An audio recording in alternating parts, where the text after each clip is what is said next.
Praise the lord. దేవునికి స్తోత్రం. క్రీస్తు నామములో మీ అందరికీ వందనాలు. ఈ రోజు అంశం జీవము ప్రత్యక్షమైనను. The life was manifested. ఇది ఎలా సాధ్యం? జీవము ప్రత్యక్షం అవటం అంటే అది సాధ్యమా అని అనుకోవచ్చు, కాదంటే అది సాధ్యం. ఎందుకంటే బైబిల్ మనకి తెలియజేస్తుంది. ఒకసారి మనం మొదట యోహన్ రాసిన పత్రిక 1వ అధ్యాయం 1వ వచనం చూసినట్లయితే వాటిలో జీవము చూడండి ప్రత్యక్షమైనట్టు వివరిస్తూ జరిగింది. అక్కడ మన మధ్యలో యేసుక్రీస్తు స్వయంగా చూడండి జీవమై ఉన్న యేసుక్రీస్తు మన మధ్యకి ఆయన ప్రత్యక్షమయ్యారు. ఆయన వాక్యమే కాకుండా జీవమైన వాక్యమై ఉన్నారు ఆయన. అందుకే నేను చూడండి అపవాది ఎప్పుడైతే ఆదం అవ్వని పాపంలో పడవేసిందో వారిని చూడండి వారిని విధేయత లేకుండా ఒబీడియంట్ గా ఉన్న ఇద్దరిని దేవుని వాక్యం దేవుని మాట విని నడిసే వారిని చూడండి అపవాది ఏం చేసిందంటే వారి మధ్యలో అవిధేయత తీసుకొచ్చి డిస్ఒబీడియంట్ తీసుకొచ్చి ఏం చేసిందంటే పాపంలో పడవేసింది. ఇంకా పాపానికి జీతం ఏంటంటే మరణం. ఆ మరణం ఏం చేస్తుందంటే జీవం లేకుండా చేయాలని, ఇంకా నాది ఏ కింగ్డమ్, నాది ఏ రాజ్యం అంతా, నేను ఎవరిని జీవంగా ఉండడానికి వీల్లేదని మరణం ఏం చేస్తుందంటే ఆ పాపానికి జీతం మరణం. మరణం ఏం చేస్తుందంటే జీవం లేకుండా ప్రయత్నించినప్పుడు ఏం జరిగిందంటే రాజులకు రాజు అయిన the king of Kings came with ever lasting Kingdom. ఆయన ఏం చేశారంటే నిత్య రాజ్యంతో ఆయన మన మధ్యలో ప్రవేశించారు, మన మధ్యలో ఆయన ప్రత్యక్షమయ్యారని బైబిల్ మనకి తెలియజేస్తుంది. అంటే ఆయన మీద విశ్వసించిన వారికి ఏంటండి మరణం లేదు. అది రెండో మరణం అసలే లేదు. దాని తర్వాత చూడండి కొందరికి మొదటి మరణం కూడా ఉండదని బైబిల్ మనకి తెలియజేస్తుంది. ఒకసారి మనం మొదటి యోహాను రాసిన పత్రిక 1వ అధ్యాయం 1వ వచనం ఒకసారి చదువుకుందాం. జీవ వాక్యమును గూర్చినది ఆది నుండి ఏది ఉండెనో. ఫస్ట్ ఏంటంటే మేము ఏమి వింటిమో, కన్నులారా ఏది చూచి, ఏది నిదానించి కనుగొంటుమో, మా చేతులు దేనిని తాకి చూచునో అది మీకు తెలియజేస్తున్నాము. ఫస్ట్ ఏంటంటే we have heard, we have seen. రెండోది ఏంటంటే we have seen. థర్డ్ ఏంటంటే we have looked upon. దాని తర్వాత చూసినట్లయితే we have handled the word of life. అంటే మేము వింటిమి, దాని తర్వాత ఏంటంటే వాటిని కన్నులారా చూసితిమి, దాని తర్వాత ఏంటంటే మేము కనుగొంటమి. అంటే చూడటం వేరే, ఇంకా కనుగొంటం వేరే. అంటే దాన్ని చూస్తూనే ఉంటాం, లేకపోతే లుక్ అపాన్ ఇట్. దాని తర్వాత ఏంటంటే తాకి చూసారు, అంటే చేతులతో తాకి చూస్తారు. ఈ 4 చూడండి మనము యేసుక్రీస్తుని మనము దగ్గరగా మనము ఆ ఫీల్ అవ్వాలంటే, దగ్గర నుంచి ఆయన్ని చూడాలంటే చూడండి ఇటువంటి ఈ స్టెప్స్ మనం ఫాలో అవ్వాలి. ఈ వేలో మనం వెళ్తే ఏమవుతుందంటే మనకి తప్పనిసరిగా యేసుక్రీస్తు చూడండి ప్రత్యక్షం అవుతారు. ఆ జీవాన్ని శిష్యులు ఎలా చూసారంటే చూడండి ముందు వారు ఏం చేశారంటే విన్నారు, యేసుక్రీస్తు గురించి ఆయన విన్నారు. వారు విన్న తర్వాత రెండోది ఏంటంటే వారు చూసారు, చూసిన తర్వాత కనుగొన్నారు. దాని తర్వాత ఏమైందంటే వారు తాకి చూసారంట చెప్తున్నారు. అంటే ప్రియ బిడ్డలారా చూడండి మనం యేసుక్రీస్తుని చూడాలంటే మనలో జీవం ఉంది, ఆయన ఇచ్చిన జీవం ఉంది. అది ప్రత్యక్షం అవ్వాలంటే మనం చూడండి ఆయన మనం జాగ్రత్తగా మనము చూస్తూనే ఉండాలి, దాని తర్వాత కొనాలి. దాని తర్వాత ఏంటంటే మనము ఆయన్ని తాకి చూడాలి, అంటే ఆయన ఫీల్ అవ్వాలి. మనం చాలా జాగ్రత్తగా ఆయన్ని చూసినట్లయితే ఆయన మన దగ్గరే ఉంటానన్నారు. ఆయన ఏమన్నారంటే నేను ఇమానుయేల్, నీకు ఎల్లప్పుడూ తోడుగా ఉంటాను, నిన్ను ఎప్పుడూ విడవను ఎడబాయను అన్న యేసుక్రీస్తు చూడండి మనతోటే ఉన్నారు. మనము ఆయన్ని చూస్తూనే ఉండాలి. మనం ఏంటంటే ప్రార్థన చేసినప్పుడు కొంచెం సమయం ఆయనకి ఇస్తాం మనం. దాని తర్వాత ఏంటంటే మన పనులను మనం చూస్తాం, మన పిల్లలు మనం చూస్తాం, మన స్నేహితులు మనం చూస్తాం, మనము అనేక విషయాలు మనం చూస్తాం. ఏది మనకు కావాలో వాటి గురించి మనం చూస్తాం, లేకపోతే మన కొత్త మొబైల్ చూస్తాం, పాత మొబైల్ చూస్తాం, మన ఇంట్లో ఉన్న ప్రతి వాటిని మనం చూస్తాం. యేసుక్రీస్తుని చూడాలంటే మనము చాలా తక్కువ సమయాన్ని ఇస్తామని చూడండి బైబిల్ మనకి తెలియజేస్తుంది. అందుకనే మనము ఆయన్ని చూసినట్లయితే ఆయన ఏం చేయాలంటే మనము కొనుగొంటూ ఉండాలి. అంటే లుక్ అపాన్, అంటే కంటిన్యూస్ గా ఆయన చూస్తూనే ఉండాలి. దాని తర్వాత మనం చూడండి ఆయన చేయగలమంటే ఆయన్ని ముట్టగలం, ఆయన్ని మనము తాకగలమని మనకి బైబిల్ తెలియజేస్తుంది. ఇంకా ఆ జీవము ఎందుకు ప్రత్యక్షమైందంటే, యేసుక్రీస్తు మన మధ్యలోకి ఎందుకు ప్రత్యక్షమయ్యారంటే చూడండి, ఆ మరణం వచ్చిందని, ఆ మరణాన్ని తీసివేయాలని మన మధ్యలోకి చూడండి జీవం వచ్చింది. అది కూడా eternal life, ever lasting life, నిత్య జీవంతో ఆయన మన మధ్యలోకి వచ్చారని బైబిల్ మనకి తెలియజేస్తుంది. మనము ఒకవేళ చికెన్ షాప్కి వెళ్ళినప్పుడు మనం అక్కడ కోడిని ఆర్డర్ చేస్తాం. ఏదో ఒక చికెన్ మనం చూసి చెప్తాం, ఆ కోడి బాగుంది నాకు, అది తీసుకుంటారా అంటే వారు అంటే చూపించి మనల్ని ఏం చేస్తారంటే అది కట్ చేసి దాన్ని బాడీ పార్ట్స్ అన్ని ముక్కలు ముక్కలుగా చేసి మనకి ఏం చేస్తారంటే కట్ చేసి మనకి ప్యాక్ చేసి ఇస్తారు. మనం ఇంటికి వచ్చిన తర్వాత వండి అది చాలా సమయం అయిన తర్వాత తింటే మనకి చూడండి ఆ కోడి గుర్తురాదు మనకి. అంటే ఎందుకంటే అది ఎక్కడో చాలా దూరం నుంచి మనం తీసుకొస్తాం, ఇంకా ఆ సమయం టైం గ్యాప్ ఉంటుంది. అలాగే మనం చూస్తే చికెన్ షేప్ కూడా మారు ఉంటుంది, ఎందుకంటే ఆ చికెన్ కి ఏంటంటే ముక్కలు ముక్కలుగా చేసి ఉన్నారు. కాదంటే నేను చైనా వెళ్ళినప్పుడు, చైనా వెళ్ళిన షాప్స్ ఎలా ఉంటాయంటే మనము ఏదైతే వారికి చూపిస్తామో అదే సమయంలో వారు ఏం చేస్తారంటే పక్షులైనా చేపలైనా జంతువులైనా ఏది అడిగినా మనం ఏం చేస్తారంటే వారు చూపిస్తారు. ఎంకాలంటే మనం చూపించినట్లే చూసిన వెంటనే వారు ఏం చేస్తారంటే అదే కోడినైనా లేకపోతే అదే జంతువునైనా వారు ఏం చేస్తారంటే ఎలాగుందో అదే షేప్ లో వారు తీసుకొచ్చేసి అదే అలాగే షేప్ లో వండి మన ఎదురుగుండానే మనకి ఇచ్చేస్తారు. అటువంటి జీవం కలిగిన ప్రాణులను మనం చూసినప్పుడైతే పక్షులైనా అది కోడి అయినా చూడండి, కోడైనా చేప అయినా కూడా మనము ఆ పరిస్థితిలో అంటే మనం చూడండి తినలేము. ఎందుకంటే ఆ జీవం కలిగి ఉన్న జంతువుని లేకపోతే ఆ పక్షిని ఆ కోడిని మనం చూసి ఉన్నాం. మళ్ళీ అది మరణించి దాన్ని మనకి ఆహారంగా పెడితే మనం ఏమంటామంటే మనకు వద్దు అంటాం. వారేమంటారంటే ఎలా తింటాం, అది చాలా ఫ్రెష్ మనకి చూడండి. అంత మరి ఫ్రెష్ అంటే మనకి ఏదో భయంగానే ఉంటది. మన హృదయంలో ఏంటంటే గుండె ఇంకా స్పీడ్ గా కొట్టుకుంటది. మన హృదయం ఏం చేస్తుందంటే ధనదక్కు కొట్టేసుకుంటది. ఎందుకంటే మనము ఆ ప్రాణిని మనం ఏం చూస్తామంటే జీవం ఉంటూ మనం చూస్తాం, అది జీవం లేకుండా మరణించి అదే మనకి ఆహారంగా పెట్టారంటే తినలేము. దాని తర్వాత నేనేమన్నానంటే అది నేను తినలేను, కానీ ఏదైనా ఫ్రిడ్జ్ లో ఏదో పెట్టుంటారు అది ఒకవేళ ఆర్డర్ చేయొచ్చు. ఎందుకంటే అది ఎప్పుడో వాటిని పట్టుకుని ఉంటారు, ఎప్పుడు అంటే టైం అయిపోయి ఉంటుంది, దానికి షేప్ మారు ఉంటుంది, ఇంకా టైం కూడా జీవం లేదు కాబట్టి ఎప్పుడు వాటిని ఆర్డర్ చేయొచ్చు. ఎందుకంటే దాన్ని వండిన తర్వాత మనం తినొచ్చు అని నేనేం చేశానంటే ఫ్రీజర్ లో డీప్ ఫ్రీజర్ లో ఉన్న వాటిని చూసినట్లయితే అక్కడ నాకు రొయ్యలు లాంటిది ఏదో కనిపించింది. నేనన్నా అది రొయ్యలైనా ప్రాన్స్ అని అంటే వారు ప్రాన్స్ అన్నారు. ఎస్ ప్రాన్స్ కదా అని ఇంకా అదే ఆర్డర్ చేస్తారు. ప్రాన్స్ వెళ్ళి వారు ఏం చేస్తారంటే వారు మంచిగా వండి తీసుకొచ్చే సమయంలో ఆ ప్రాన్స్ వేరే షేప్ లో కనిపిస్తుంది. అది ప్రాన్స్ అయినా కాదని అడిగితే వారు ఏమంటున్నారంటే ఎస్ ప్రాన్స్ ఇది కాదంటే ఆ ప్రాన్స్ కి కాళ్ళు కూడా ఉన్నాయి. నేనన్నా ఈ కాళ్ళు ఎలాగొచ్చినాయి అంటే వారు అన్నారు సగం ఫ్రాగ్ అది, సగము ప్రాన్ అది, అంటే సగం కప్ప సగము రొయ్య.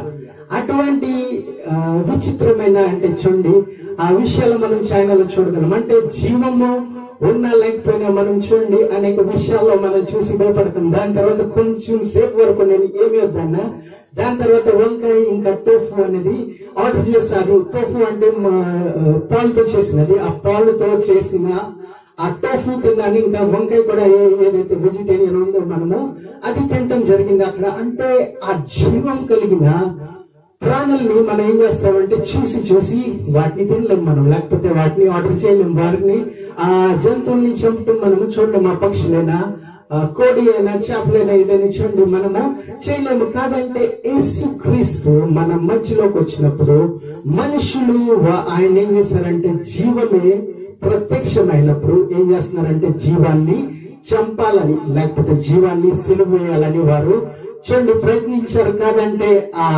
మరణం ఆయన్ని పట్టుకోలేదు, బంధించలేకపోయిందని చూడండి బైబిల్ మనకి తెలియజేస్తుంది. అంటే ఆ జీవాన్ని పట్టుకునే ప్రయత్నం మరణం చేసింది.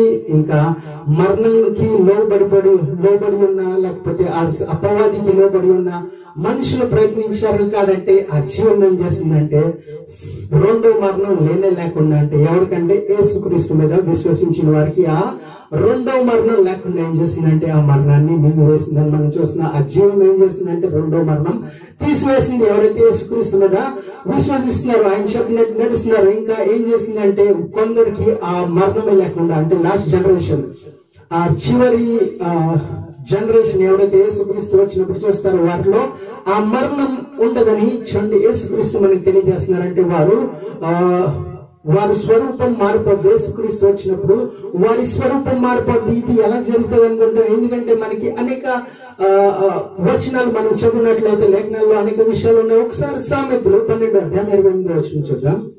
నీతి మార్గమునందు జీవము కలదు, దాని త్రోవలో మరణమే లేదు.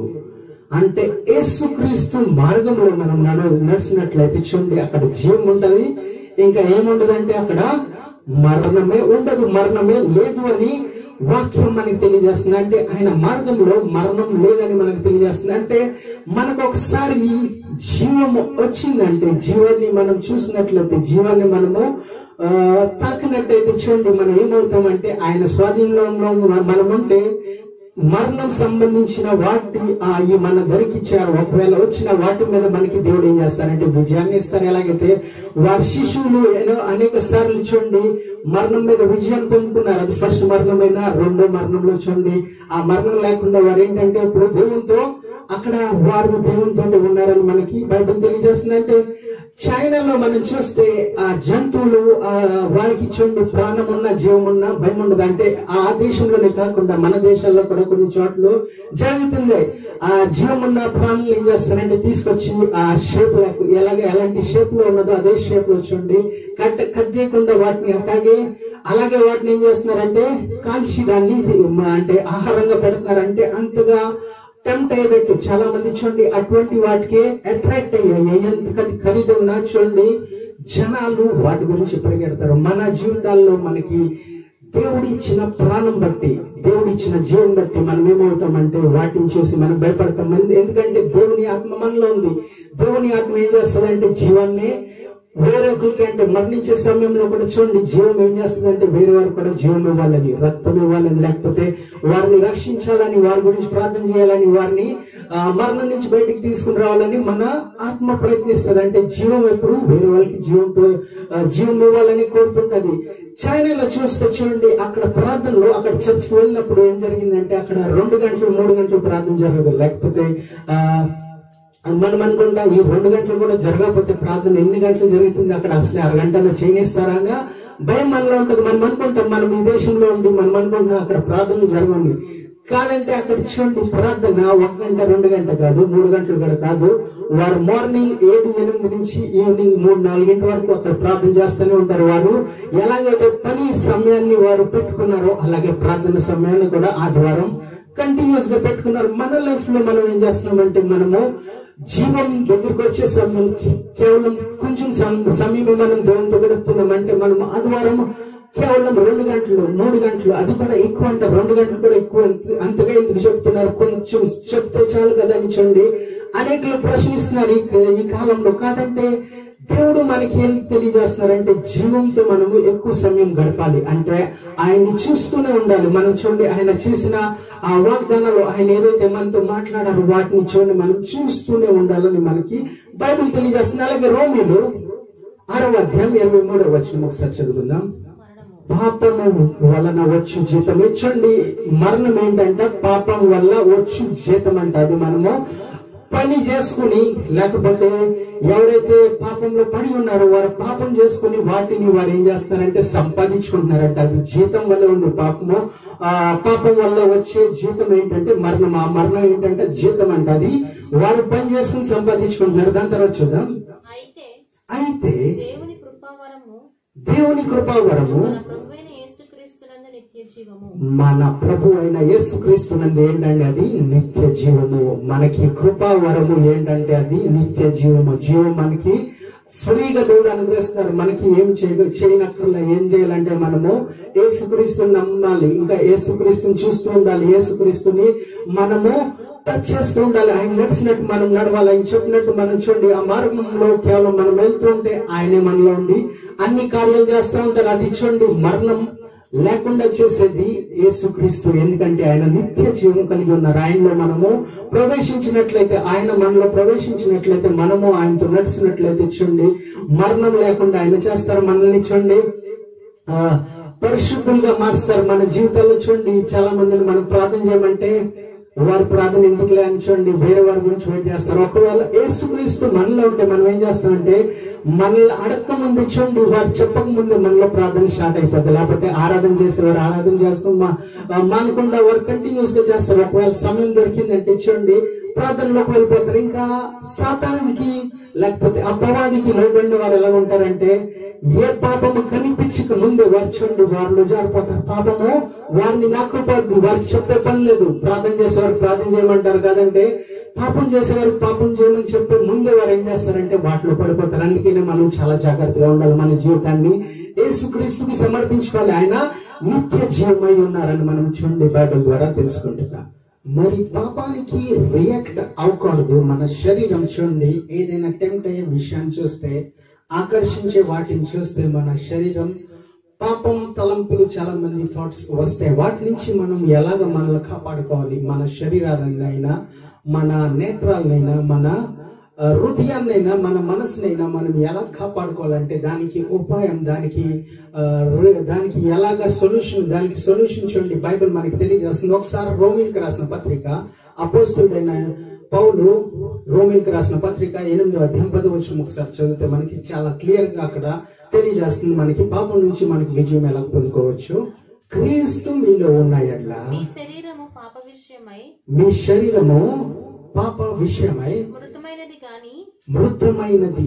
మొదట ఏంటంటే మనలో ఒకవేళ యేసుక్రీస్తు ఉంటే మనలో ఏమవుతుందంటే శరీరం పాపం కనిపిస్తే వాటికి రియాక్ట్ అవ్వదు, ఇంకా పాపంలో పడటానికి ఛాన్స్ ఉండదు. ఇంకా దాని తర్వాత ఏంటంటే మీ ఆత్మ మీ ఆత్మ నీతి విషయమై జీవము కలిగి ఉన్నది. యేసుక్రీస్తు మనలో ఉంటే అంటే మనము యేసుక్రీస్తుని నమ్ముతున్నాం, సొంత రక్షకునిగా అంగీకరించాం, బాప్తిజం తీసుకున్నాం, ప్రతి ఆదివారం సంఘానికి వస్తున్నాం, ప్రతి ఆదివారం మనం ప్రార్థన చేసుకుంటున్నాం, వాక్యాన్ని వింటున్నాం. కాదంటే యేసుక్రీస్తు మనలో ఆ సమయం వరకు ఉంటున్నారు. కొందరికి చూడండి ఆ సమయంలో కూడా అనేక తలంపులు వస్తూ ఉంటాయి. దాని తర్వాత చాలా మందికి ఏంటంటే బయటికి వెళ్ళిపోయిన తర్వాత చర్చ్ లో బాగానే ఉంటారు, చర్చ్ నుంచి బయటకు వెళ్ళిన తర్వాత వారికి అనేక విధమైన పాపం తలంపులు వస్తాయి. అంటే ఆ చీకటి శక్తిలో మనల్ని కంటిన్యూస్ గా పడవేయాలని చూస్తూనే ఉంటది. అని ఇంకా దేవుడు మనకి ఏమని తెలియజేస్తున్నారంటే నీతిమంతులు 7 సార్లు పడినా మళ్ళీ తిరిగి లేస్తారు, ఎందుకంటే యేసుక్రీస్తు వారు చేయి పట్టుకుని ఉన్నారని.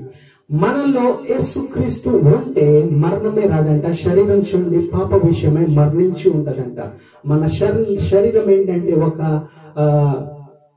ఏది పాప సంబంధమైన వస్తువు కనిపించిన ప్రభావించే ఆ మనుషుల ద్వారా అయినా పాపం ద్వారా అయినా ఏ విషయంలో అయినా మనకి పాపం కనిపించినప్పుడు ఏమవుతుందంటే అది దొంగతనమైన ఏ విధమైన పాపమైనా చూడండి అనేక పాపాలు రాసి ఉన్నారు. ఆ పాపాలు అందరికీ బాగానే తెలుసు, వాటి గురించి వివరించే సమయం ఇప్పుడు కాదంటే మనం వాటి మీద విజయం పొందుకోవాలంటే యేసుక్రీస్తు మనలో ఉండాలి అని మనకి తెలియజేస్తున్నారు. అంటే యేసుక్రీస్తు జీవమై ఉన్నారు, ఆయన జీవం మనలో ఉంది, అలాగే ఆయన వాక్యమై ఉన్నారు, సత్యమై ఉన్నారు. మనం ఎప్పుడైతే ఆయన వాక్యాన్ని ఎక్కువ వింటూ ఉంటాం, ఆయనలో చూడండి ఆయన ఎంకరేజ్ చేసే వాక్యం, లేకపోతే ఆయన చేసిన కార్యాలు, ఆయన మన గురించి మరణించారు, లేకపోతే ఆ శిల్వ త్యాగం గురించి మనం ఎక్కువగా చదువున్నట్లయితే, క్రీస్తు ఎలాగైతే మేకులతో ఆయన హింసిస్తూ ఆయన చంపారని ఆ విషయాన్ని చూస్తే ఏమవుతుందంటే మనలో ఉన్న పాపం తలంపులు ఏమవుతాయంటే అది వెళ్ళిపోతాయి. మనం ఎక్కువగా యేసుక్రీస్తు శిలువ గురించి మనం ఎక్కువ ధ్యానిస్తే, ఆయన మనలో వస్తే ఆ మరణించే సమయంలో యేసుక్రీస్తు మన పాపాలని మోసే ఆ సిచ్యువేషన్ లేకపోతే ఆ సమయాన్ని మనం ఎక్కువగా జ్ఞాపకం చేసుకుంటే మనం ఏషియా 53 అధ్యాయం మనం చదివినట్లయితే ఎక్కువగా చూడండి యేసుక్రీస్తు ఎలాగైతే మన పాపాలని భరించి ఉన్నారు వాటి గురించి రాసి ఉన్నది. ఎప్పుడైతే యేసుక్రీస్తు మనలోకి వస్తారో మన శిక్షని భరిస్తూ ఉన్నారు, మన పాపాలని ఆయన మోస్తూ ఉన్నారు, ఆ మాటలు మనలో ఎక్కువగా నివసిస్తే, ఆయన ఆ రూపంలో మనలో ఎక్కువగా నివసిస్తే ఏమవుతుందంటే మన శరీరం పాపానికి మరణిస్తుంది. ఇంకా ఆత్మకే నీతికి ఆత్మకి ఏమవుతుందంటే జీవం కలిగి ఉంటది, అంటే మంచి పనులకి జీవం కలిగి ఉంటదని మనకు బైబిల్ తెలియజేస్తుంది. అలాగే యోబు ఏమంటున్నాడంటే యోబు 7వ అధ్యాయం 7వ వచనం చదివినట్లయితే నా జీవము వట్టి ఊపిరి అంట. యేసుక్రీస్తు లేకుండా, దేవుడు లేకుండా ఆయన జీవం ఎలాగుందంటే మన జీవం కూడా యేసుక్రీస్తు లేకుండా ఎవరి జీవమైనా అది యేసుక్రీస్తు లేకపోతే ఎలాగంటే అది వట్టి ఊపిరి వంటిది. అంటే ఊపిరి యేసుక్రీస్తు లేకపోతే మన దేవుడు మనకి ఇచ్చారని మనకు తెలుసు. జీవశ్వాస మనకి దేవుడు ఇచ్చారు, ఆ ఊపిరి మనకి దయచేశారు, వాటిలో జీవం ఉందని తెలుసు. యోబు ఏమంటున్నారంటే ఆ జీవం ఎలాగుందంటే వట్టి ఊపిరి, అంటే అది ఎప్పుడైనా వెళ్ళిపోవచ్చు. వాటికి చూడండి ఒక వ్యాలిడిటీ ఉంది. యేసుక్రీస్తు ఏమంటున్నారంటే నేను మీలో ఉంటే మీకు నేనేం చేస్తానంటే నిత్య జీవాన్ని ఇస్తానంటే, ఎవర్ లాస్టింగ్ లైఫ్ నేను ఇస్తా అంటే, మనము యేసుక్రీస్తు లేకుండా మనం ఎటువంటి జీవాన్ని పొందుకుంటున్నామంటే మనము వట్టి ఊపిరి అన్న జీవాన్ని కాదంటే, యేసుక్రీస్తు మనలో వచ్చినప్పుడు చాలా మంచిగా మనకి దేవుడు తెలియజేస్తున్నారు. చూడండి, జీవము మరణాన్ని మింగివేసిందని చూస్తున్నా, అంటే మరణం లేకుండా, రెండో మరణం లేకుండా మనకి నిత్య జీవాన్ని తీసుకెళ్తారు. మనం చాలా జాగ్రత్తగా అర్థం చేసుకోవాలి. కొంచెం డిఫికల్ట్ గా అనిపించవచ్చు, కాదంటే చాలా ఈజీ ఇది. ఒకసారి మనం యేసుక్రీస్తు మనలోకి వస్తే, ఆయన పరిశుద్ధాత్మ మనలోకి వస్తే చూడండి, ఇది చాలా ఈజీగా మనకి తెలియపరుస్తారంటే మనం ఏదో వెదకే అక్కర్లేదు. మనం ఇంకా అంటే చూడండి, ఏదో మనము స్టడీస్ లో ఇంకా ముందు ఇంకా చదువుకుంటాం అనుకున్నాం, కాదంటే మనల్ని ఇక్కడ జీవం ఏంటని మనం చూసినట్లయితే యేసుక్రీస్తు స్వయంగా ఆయన మనకి ప్రత్యక్షమయ్యారు. ఆయన జీవం ఉన్న, ఆయన మార్గం, సత్యం, జీవమై ఉన్న ఆయన చూడండి మన మధ్యలోకి ఆయన ప్రత్యక్షమయ్యారంటే ఆ జీవము మనిషి రూపంలో మనకు వచ్చారంటే, జీవాన్ని మనము స్టడీ చేయాలంటే మనకు కనిపించదేమో, మన జీవం మనలోనే ఉంది. అందరికీ తెలుసు, అంటే డాక్టర్స్ అయినా సైంటిస్ట్ అయినా మనిషిలో ఒకవేళ మనిషి నడుస్తున్నాడు, పని చేసుకున్నాడు, అన్ని బాగానే ఉన్నాయంటే మనిషిలో జీవం ఉందని వారు చెప్పేస్తారు. ఎందుకంటే జీవం లేకుండా ఏ మనిషి ఏ పని చేయలేడు. కాదంటే ఆ జీవానికి ఒక వ్యాలిడిటీ వచ్చింది, ఎందుకంటే ఆ పాపం మధ్యలోకి వచ్చింది. ఆ పాపం ఏం చేస్తుందంటే, పాపానికి జీతం ఏంటంటే మరణం. ఆ మరణాన్ని నుంచి మనకి విజయం దయచేయాలని యేసుక్రీస్తు చూడండి మన మధ్యలోకి ఆయన ప్రత్యక్షమైనట్టు మనకి బైబిల్ తెలియజేస్తుంది. అలాగే అపోస్తలుడైన యోహాను మొదట రాసిన పత్రిక 5వ అధ్యాయం 11వ వచనం ఒకసారి చదివినట్లయితే, ఆ సాక్ష్యం ఏమనగా దేవుడు మనకు నిత్య జీవము దయచేసెను. ఈ జీవము ఆయన కుమారుని యందు ఉన్నది. దేవుని కుమారుని అంగీకరించువాడు ఎవరు జీవం కలవారు అంటే, దేవుని కుమారుని అంగీకరించిన వారు జీవం కలవారు. ఒకవేళ ఆయన కుమారుని అంగీకరించకపోతే ఏం జరుగుతుందో అది కూడా రాసినది. జీవం లేని వారు అని అది కూడా చూడండి రాసినది. దేవుని కుమారుని అంగీకరింపని వాడు జీవము లేని వాడే అని బైబిల్ మనకి తెలియజేస్తుంది. అంటే మనకి జీవం ఉంది, అది నిత్య జీవం. అంటే యేసుక్రీస్తు మనలో ఉండాలి, లేకపోతే అది జీవం ఉన్న అది కొన్ని రోజుల వరకే, కొన్ని సంవత్సరాల వరకే. ఒకవేళ మనకి నిత్య జీవం ఎవర్ లాస్టింగ్, అది అంటే అంతం లేని జీవం. ఎందుకంటే యేసుక్రీస్తు ఏమన్నారంటే నేను నిరంతరం జీవించేవాడు. ఒకసారి ఆయన మన గురించి మరణించారు. ఆ మరణమైన ఆయనని బంధించాలని ప్రయత్నించిన ఆ మరణమైన చీకటైన ఆ ఎటువంటి శక్తి లేని చూడండి అన్నిటి మీద ఆయన విజయాన్ని పొందుకుని ఆయనకి ఆ విజయాన్ని మన చేతికి ఆయన అప్పగించారు. మనల్ని ఏమన్నారంటే నేను వచ్చేంత వరకు నా మీద వేచి ఉండండి, నా గురించి నా మీద విశ్వసించి నాలోనే నివసించి నేను వస్తానన్న ఆ నిరీక్షణ మీలో ఉండాలని దేవుడు మనకి తెలియజేశారు. ఒకవేళ మనము ఆ జీవాన్ని మర్చిపోయి, మనం చూడండి మన జీవితాల్లో మనము అనేక పనులు మనలో ఉంటాయి. ఆ పనుల వల్ల మనం జీవాన్ని మర్చిపోకూడదు, లేకపోతే మన ఏదో భయం వల్ల మన జీవాన్ని మనం మర్చిపోకూడదు, లేకపోతే మనకి ఏదో జీవం కంటే జీవం కంటే ఎక్కువైంది మనకి దొరుకుతుందని మనము పరిగెట్టకూడదు. ఎందుకంటే చూడండి ఆ జీవం కంటే ఎక్కువ మనకి ఎప్పుడు దొరకదు. మనం ఇంకా ఎంత ప్రయత్నించినా ఏది చేసినా మనకి చూడండి జీవమే మనకి నిరంతరం మనతో ఉండేది. ఆ యేసుక్రీస్తు జీవం ఇచ్చే యేసుక్రీస్తు మనతో ఉంటారు. ఆయన జీవములో మనలో ఉన్న చూడండి ఆయన మనకి ఒక జీవమే కాకుండా సత్యమై ఉన్నారు, మనకి మార్గమే ఉన్నారు. ఆ మార్గంలో ఏంటంటే మరణమే లేదని మనకి ఆయన తెలియజేస్తున్నారు. అటువంటి జీవం కలిగిన యేసుక్రీస్తుతో మనం నడవాలంటే, అటువంటి జీవం కలిగిన యేసుక్రీస్తుతో మనం ముందుకు వెళ్ళాలంటే చూడండి ఎంత మనకి ఆనందం, ఎంత మనకి సంతోషం. మనము యేసుక్రీస్తుని కేవలం అంటే ఆయన మనిషి రూపంలో వచ్చారు, కాదంటే ఆయన మామూలు మనిషి కాదు. ఆయన ఏంటంటే జీవమై ఉన్నారు, ఆయన మార్గమై ఉన్నారు, ఆయన సత్యమై ఉన్నారు, ఇంకా ఆయన దేవుని కుమారుడై ఉన్నారు, ఆయన దేవుడై ఉన్నారు. ఎందుకంటే వాక్యము దేవుడై ఉండేను అని మనకి యోహాను రాసిన పత్రికలో, యోహాను రాసిన సువార్తలో మనకి తెలియజేస్తున్నారంటే పరిశుద్ధాత్మ మనకి తెలియజేస్తుందంటే లేఖనాల ద్వారా మనకి అర్థమవుతుంది. ఇంకా దేవుడు స్వయంగా ఆయన పరిశుద్ధాత్మ మనకి తెలియజేస్తుంది ఏంటంటే యేసుక్రీస్తు దేవుడని, ఆయనలో జీవం ఉంది, ఆయన జీవం కలిగి ఉన్నారు, ఆయన జీవమై ఉన్నారు. ఆయన జీవము, ఆ జీవం మనకి ఏమై ఉన్నదండి, ప్రత్యక్షమైందని చెప్తున్నారు. ద లైఫ్ వాస్ మేనిఫెస్టెడ్ అంటే ఆ జీవము మన మధ్యలోకి ఉంది. ఎంత అంటే మనము రీసెర్చర్స్ అయినా, ఎంత చూడండి సైంటిస్టులైనా, ఎంత జ్ఞానులైనా ఆ జీవాన్ని పట్టుకోవాలని అనేక సార్లు ప్రయత్నించారు, కాదంటే వారు వాటిని పట్టుకోలేకపోయారు. అటువంటి జీవాన్ని యేసుక్రీస్తు చూడండి మనకి కనిపించే విధంగా, మనము తాకే విధంగా, మనం చూడండి ఆయన్ని చూసే విధంగా, ఆయన వినే విధంగా చేసిన ఆ జీవాన్ని చూడండి మన మధ్యకు వచ్చారా అంటే ఎంత ఆనందం. మనం ఆ జీవాన్ని వదలకుండా ఆ జీవాన్ని మన జీవితాల్లో మనము యాక్సెప్ట్ చేయాలని బైబిల్ మనకి తెలియజేస్తుంది. ఈ చిన్న వాక్యాన్ని దేవుడు దీవించును గాక. చిన్న ప్రార్థన చేసుకుని మనం ముగించుకుందాం. కళ్ళు మూసుకున్నట్లయితే చిన్న ప్రార్థన చేసుకుందాం. Heavenly Father, we come before you in the name of our Lord and Savior Jesus Christ. మీరు చేసిన కృపను బట్టి వందనాలేసా, మీరు చేసిన మేలు బట్టి వందనాలేసా. మీ వాక్యం ద్వారా మాతో మాట్లాడి ఉన్నారు. ఈ వాక్యం ద్వారా మేము తెలుసుకునేది ప్రభా, మీరు జీవమై ఉన్నారు, మీ జీవం మాలో ఉండాలేసా. మేము పాపానికి వారసులు కాకుండా, పాపం ఇచ్చే జీతం మేము పొందుకోకుండా, మీరిచ్చే జీతం నిత్య జీవం, మీరిచ్చే కృప వరము, ఆ నిత్య జీవాన్ని మేము పొందుకోవాలని కోరుతున్నాం.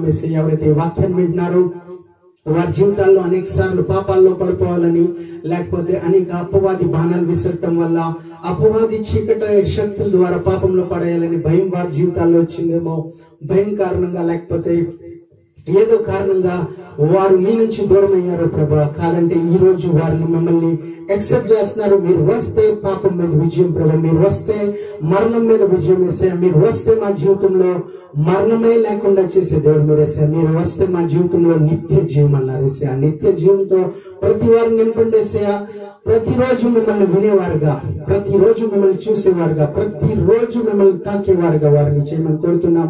మీరు వారి జీవితాల్లో అద్భుతాలు చేయమని, మీరు వారి జీవితాల్లో ఇంకా అనేక విషయాల్లో వారు ముందుకు నడిపించమని కోరుతున్నాం.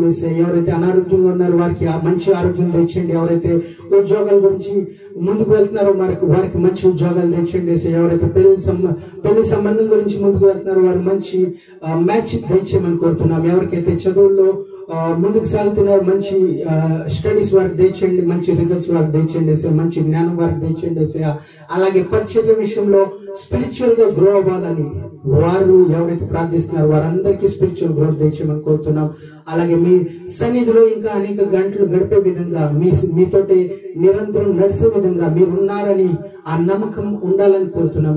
మీ రాజ్యంలో ఈ రోజు ఎవరైతే ప్రవేశించాలని కోరుతున్నాం, మారు మనసు పొందుకుని మీరే జీవం తెలుసుకుని మీ రాజ్యంలో ముందుకు సాగాలని కోరుకుంటున్నారు, వారి గురించి మేము ప్రార్థిస్తున్నాం. మీరే వారిని తాకిండేసా, మీ రాజ్యంలో వారికి చోటు ఇవ్వమని కోరుతున్నాం. మీరే వారిని మీ రాజ్యంలోకి నడిపించమని కోరుతున్నాం. మీరే ప్రభా మరణం అనే లోకం నుంచి వారిని ప్రభా మీ జీవం అనే పరలోకానికి తీసుకుని రామని, మీ రాజ్యంలో మీ పరలోక రాజ్యం మా మధ్యలోకి వచ్చిందన్నారేసే. మీరే ప్రభా మీ పరిశుద్ధాత్మ ద్వారా వారిని నడిపించండేసే. అనేకలు మారు మనసు పొందుకుని మీ రాజ్యంలో ప్రవేశించాలని కోరుతూ మమ్మల్ని మేము మీకు సమర్పించుకుంటూ, మమ్మల్ని మేము తగ్గించుకుంటూ మీ నామాన్ని హెచ్చిస్తూ యేసుక్రీస్తు నామంలో ఈ ప్రార్థన అడిగి వేడుకుంటున్నాం పరమ తండ్రి. Amen. Praise the lord. God bless you all.